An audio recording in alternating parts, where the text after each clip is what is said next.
गाय भैंस बच्चा देने के बाद में ये गलती कभी मत दोहराना, वरना आपकी गाय भैंस में दूध की मात्रा नहीं बढ़ पाएगी, यानी दूध बिल्कुल भी नहीं होगा। ऐसा होगा कि दूध की मात्रा बहुत ज़्यादा डाउन चली जाएगी, जो कि लगभग कई ऐसे पशुपालक हैं जो इस तरह की गलती दोहराते हैं। क्योंकि मेरे पास बहुत इस तरह के इस पर कमेंट्स आ रहे थे कि सर हमारी जो गाय भैंस है ब्याने के बाद में हमने इस तरह की स्थिति हो गई थी और अब आप गाय भैंस है उसका दूध बिल्कुल भी नहीं बढ़ पा रहा है। तो क्या स्थिति हो जाती है, उस तरह की स्थिति में आप अपने पशु में कभी भी ये गलती नहीं दोहराना। यदि आपका पशु स्वस्थ है तो भी आपको ये गलतियां कभी भी आप अपने पशु में नहीं दोहरानी चाहिए। क्या नहीं दोहरानी चाहिए और क्या करना चाहिए, आज की वीडियो के अंदर मैं पूरी डिटेल से बताऊंगा। यदि ये वीडियो आपने पूरा देख लिया स्किप किए बिना, तो आप अपने पशु में कभी भी ऐसा ब्याने के बाद में ऐसी कोई दिक्कत देखने को नहीं मिलेगी। रही बात, आप अपने पशु में दूध की मात्रा ऐसा नहीं होगी, कम हो जाएगी। वीडियो जरूर लंबी होगी लेकिन स्किप करके मत देखना। इस चैनल पर भी नए आए, पहली बार जुड़े हैं, पहली बार चैनल को सब्सक्राइब, साथ में बेल आइकन आते ही वीडियो को लाइक कर दिया करें, दोस्तों के साथ साथ शेयर कर दिया करें। देखो, सबसे पहले मैं आपको बताना चाहता हूं कि जो दिक्कतें पशु में देखने को मिलती है ब्याने के बाद में, क्या दिक्कत देखने को मिलती है।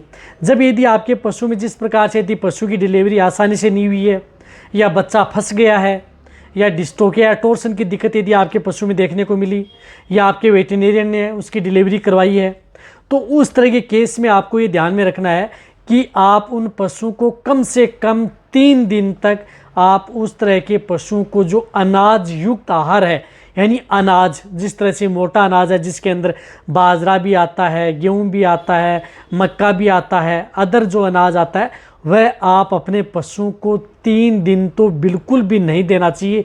यदि आपके पशु की डिलीवरी आसानी से नहीं हुई है या दिक्कत करके हुई है, इस बात का ध्यान रखें। यदि आपके पशु की डिलीवरी आसानी से भी हुई है, सही भी हुई है, तो भी आपको मोटा अनाज है वह आप अपने पशु को 3 दिन नहीं देना चाहिए। इससे क्या होता है कि आपके पशु में थोड़ी दिक्कतें ज़्यादा देखने को मिलती हैं।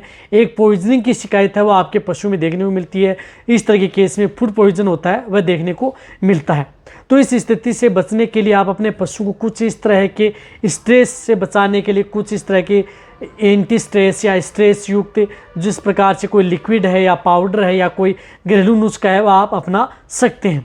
साथ में एक सबसे ज़्यादातर दिक्कतें हैं ब्याने के बाद में वह होती है कि आपका पशु जेर नहीं डालता है, जो कि लगभग पशु में अब इस तरह की दिक्कतें देखने को मिल गई हैं कि जो गाय हो या भैंस हो ब्याने के बाद में जेर नहीं डालती है। अब जेर नहीं डालती है तो उसमें क्या करता है कि पशुपालक क्या करता है कि थोड़ा समय निकाल लेता है।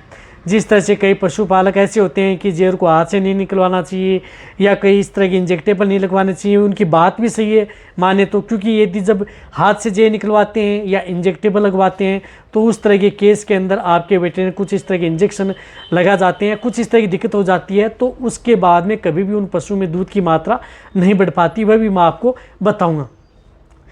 तो सबसे मेन कारण है जेर। यदि पशु में जेर का कुछ भी भाग रह गया है तो वह पशु में इन्फेक्शन पैदा करता है और उसकी वजह से कभी भी आप अपने पशु में दूध की मात्रा नहीं बढ़ा सकते या दूध की मात्रा नहीं ले सकते हैं।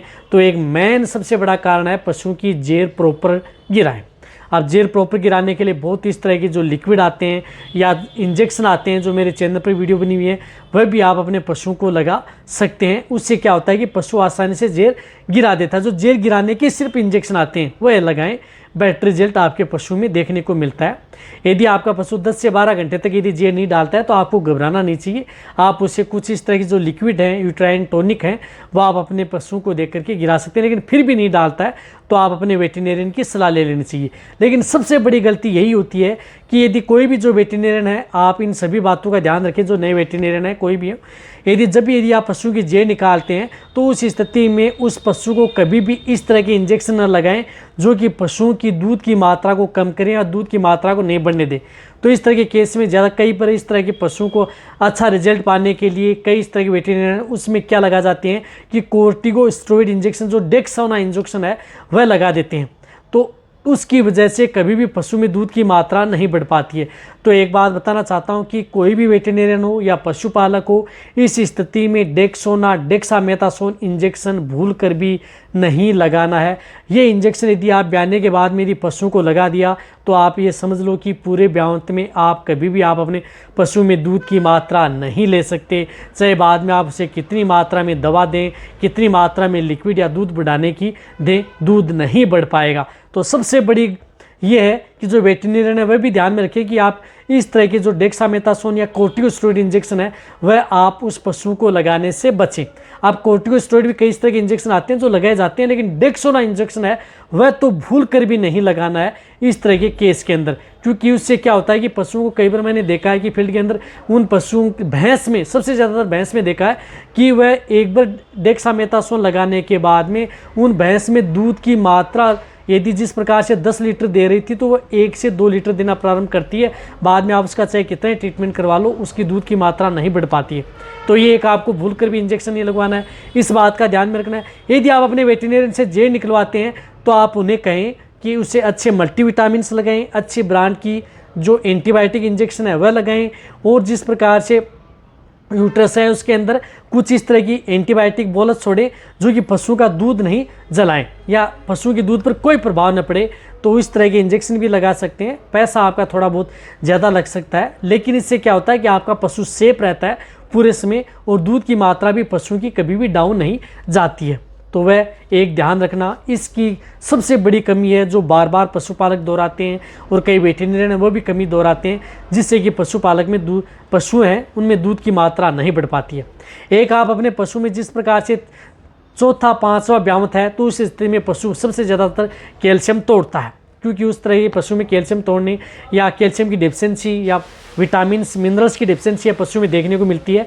तो इसके बचाव के लिए आप अपने पशु को जैसे ब्याता है ब्याने से पहले ही स्टार्ट कर दें, जिस प्रकार से कोई कैल्शियम जेल है ब्याने के बाद में तुरंत दे दें, उसके बाद में इस तरह से जेल दे करके आप उसे कंट्रोल कर सकते हैं। साथ में आप अपने पशु को 72 घंटे तक आप उन पशु में थन से दूध पूरा न निकालें। ऐसा नहीं कि दूध नहीं निकालें, दूध निकालें, लेकिन थन में थोड़ा थोड़ा दूध रहना चाहिए, जिससे क्या होता है कि पशुओं में अचानक स्ट्रेस में न जाए और शौक में न जाए। यदि पूरा दूध, यदि कई बार क्या होता है कि जो ज़्यादा दूध देने वाली जो गाय भैंस होती हैं ब्याने के बाद में पशुपालक उनका पूरा दूध निकाल लेते हैं, तो उसकी वजह से कई बार पशु शौक में चला जाता है और पशु बैठ जाता है, और बैठने के बाद में उन पशु में ट्रीटमेंट होता है और उसके बाद में कई बार इस तरह की दिक्कतें देखने को मिलती हैं कि उन पशु पहले की तरह दूध नहीं आ पाता है। तो ये ध्यान में रखना है।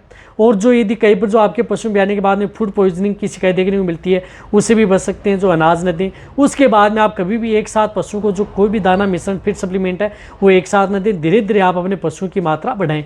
और वैसे भी ब्याने के बाद में आपके पशु को क्या देना चाहिए मेरे चैनल पर वीडियो बनी हुई है, वो भी आप जाकर के देख सकते हैं। उनके आधार पर आप अपने पशु में दूध की मात्रा बढ़ा सकते हैं। लेकिन क्या क्या बातें नहीं दोहरानी है। एक तो सबसे ज़्यादातर जेल से संबंधित दिक्कत होती है, एक मोटा अनाज आप अपने पशुओं को न दें, एक बहुत ज़्यादा मात्रा में एक साथ पानी न पिलाएं। इस बात का भी आप ध्यान रखें कि एक साथ दिन में 4 बार पिला सकते हैं, लेकिन एक साथ नहीं पिलाएं। और रही बात जिस प्रकार से वेदर चेंज होता है, तो इस स्थिति में आप जिस प्रकार से पशु में कोई वायरल इन्फेक्शन या अदर इन्फेक्शन यदि कई पशु में हो जाता है तो उनसे बचाव करके रखें। ये बातें यदि आप ध्यान में रखेंगे तो आप अपने पशुओं में कभी भी दूध की मात्रा जो कम नहीं होगी, और जो बातें यदि ध्यान में रखेंगे तो आप अपने पशु में दूध की मात्रा नहीं बढ़ा पाएंगे। तो ये बातें आप कभी भी आप अपने पशु में नहीं दोहराएं। तो ये वीडियो जितना हो सकता है पशुपालक उनके साथ शेयर करें। इसी तरह से वीडियो देखते रहें। थैंक्स, धन्यवाद।